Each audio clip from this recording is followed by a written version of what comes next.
desisyon na hindi pala tama, Panginoon. At ang ayon po kay Bishop ay spiritual blessing, Panginoon. Ang kailangan mangyari hindi yung sa physical, Panginoon, hindi sa civil, Panginoon. O Diyos Ama, sa mga oras na ito, Panginoon, ibigin po ako, lahat kami, Panginoon, rito sa lahat ng mga hindi namin na magandang nagawa sa inyo. At sa mga oras ng Panginoon ay pinalalaya ko ngayon sa mga oras na ito. At ipapala ang dalawang at si Mac, Panginoon, sa kanilang pagsasama, sa kanilang pagkakagustuhan, Panginoon, ay walang hadlang. Upang sila, Panginoon, ay magtuloy sa kanilang mga pagnanais, Panginoon, na sila'y magsama, Panginoon. Salamat po, Diyos. Basbasan mo, Panginoon, ang dalawang ito. At ikaw ang maging sandigan ng buhay nila. Ikaw ang maging stronghold nila sa buhay nila. At huwag niyo silang pababayaan, Panginoon, ang kanilang kabuhayan.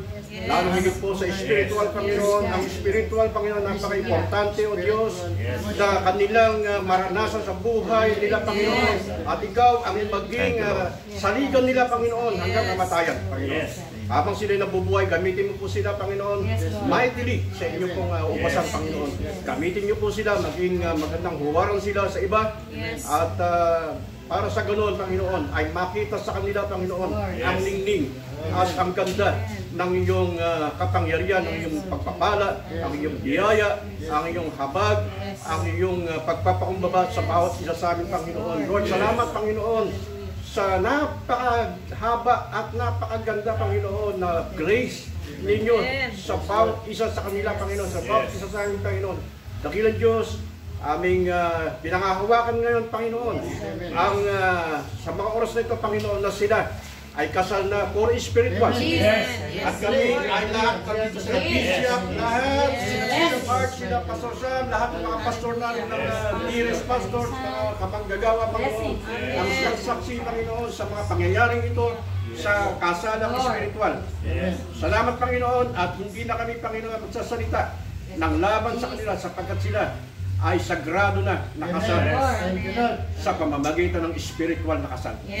Salamat po, Diyos, kay, maging kay Bishop Art na sa mga oras ito na siyang namagitan sa kanila, na siyang nagpanukala ng ganitong mga bagay ayon po sa iyong habag, ayon sa iyong biyaya, Panginoon, ay napalaya ang bawat isa. Lalo na dito kay Del at kay Mac, Panginoon. Salamat, Panginoon, sa pagmamahal mo sa kanila. At mangyayari, Panginoon, na mabubuhay sila sa pananampalataya, mabubuhay sila sa iyong awa, sa iyong biyaya. Sa lahat ng aspeto ng buhay, Panginoon, ay titiwala kami sa iyo, Panginoon, na wala ng hadlang upang sino man ang kumundi na sa kanila, Panginoon, ito ay walang kapangyarihan, walang pisa. Hindi na the name of the Lord Jesus, sapagkat ikaw magtatanggol, ikaw tutulong, ikaw ang aalalay, Panginoon, sa kanila. At sino man ang kumalaban sa kanila, Panginoon, ay in the name of the Lord Jesus, ay ikaw ang kinakalaban, Panginoon, in the name of the Lord Jesus. Salamat, Panginoon, sa napakayamang biyaya mo sa aming, Panginoon. Hindi sa aming mabubuting gawa, Panginoon, kundi sa biyaya mo kami nabuhay at hindi na kami at wala na kami sa kautusan, Panginoon.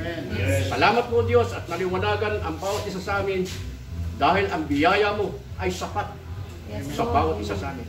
Dakilang Diyos, salamat sa mga my dearest pastors, na Bishop Art, Panginoon, bawat isa sa amin, Panginoon, na siyang nakasaksi ngayon sa spiritual na kasal ngayon, ay amin pong kinagagalak, aming ikinututuwa, at ikinalulugod na ang mga pangyayari ito ay kalooban mo. Hindi kalooban namin, Panginoon, sapagkat kami inutusan ng Banal na Espiritu sa pangunguna ni Bishop Art na sila po, Panginoon, ay malagay sa ayos, malagay sa questionable na pamumuhay.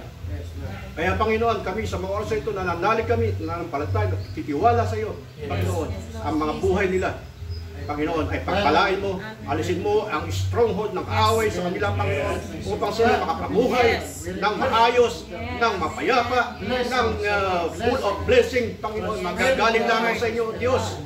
At naniniwala kami ang pag-iingat niyo, Panginoon, ay siyang mangyayari sa kanilang mga buhay, sa lahat ng aspeto ng kanilang buhay.